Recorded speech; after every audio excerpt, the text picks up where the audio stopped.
Mesdames et messieurs, je vous avais promis que cette année, nous allons faire suffisamment de vidéos pour traiter des sujets de tous les jours. Et aujourd'hui, nous avons décidé de vous parler de la sorcellerie. Il n'existe aucune famille en Afrique qui n'ait de problème de sorcellerie. Il est donc nécessaire de comprendre son fonctionnement afin de pouvoir la surmonter. Qu'est-ce que la sorcellerie? C'est l'utilisation de l'énergie divine à des fins malsaines. C'est l'utilisation de certains principes divins à des fins de nuisance. Et vous savez que nous sommes dans un monde de dualité, un monde d'amour, un monde de bien-être, mais aussi un monde de méchanceté et de convoitise. De la même façon qu'il existe ces deux mondes, il existe aussi deux univers où sont concentrées des forces d'amour et dans lesquels aussi sont concentrées des forces de nuisance.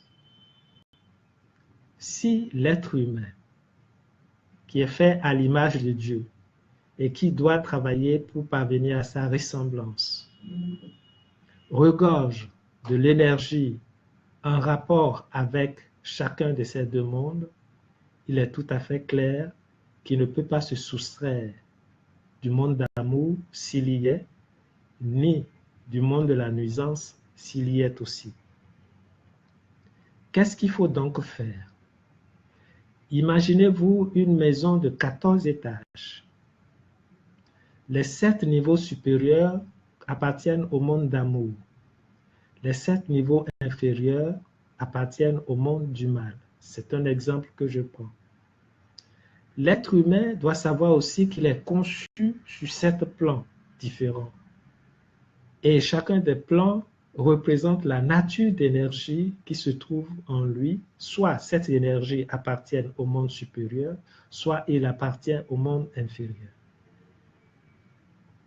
Si l'être humain, de par son archétype, ses différents corps subtils, regorge des énergies du monde du mal, il est vu et perçu par les forces qui agissent dans le monde du mal. Si son archétype, ces différents véhicules renferment des énergies du monde supérieur, il est vu et perçu par les entités du monde supérieur que représentent les anges et les maîtres ascensionnés. Alors, qu'est-ce qui fait que nous nous remplissons de ces deux énergies différentes? C'est simple. La manière dont nous vivons. Aucun acte humain, même parler, réfléchir, agir, attire toujours vers nous une des catégories de ces énergies. Un acte d'amour, une parole réconfortante, un geste apaisant attire toujours de l'énergie du monde supérieur. La colère, les insultes, tout ce qui est négatif dans le comportement humain attire vers lui les énergies du monde, de ces étages du monde inférieur. Alors, tant que l'énergie qui anime notre véhicule humain appartient au monde de la sorcellerie, il faut savoir que vous êtes vu et perçu par les sorciers et on ne peut y échapper. Il faut donc commencer par travailler sur soi en apprenant à ne plus s'énerver, à dire de belles paroles, à s'élever, à focaliser sa pensée sur de belles choses, afin que petit à petit, nos différents véhicules se remplissent de lumière. Et nous allons ainsi quitter doucement cet univers de difficultés, de haine Et il arrivera un moment où les sorciers vous diront, mais toi, on ne te voit plus. Ce n'est pas parce que vous n'allez pas au village. Vous allez au village. Mais ils ne vous perçoivent plus dans leur univers.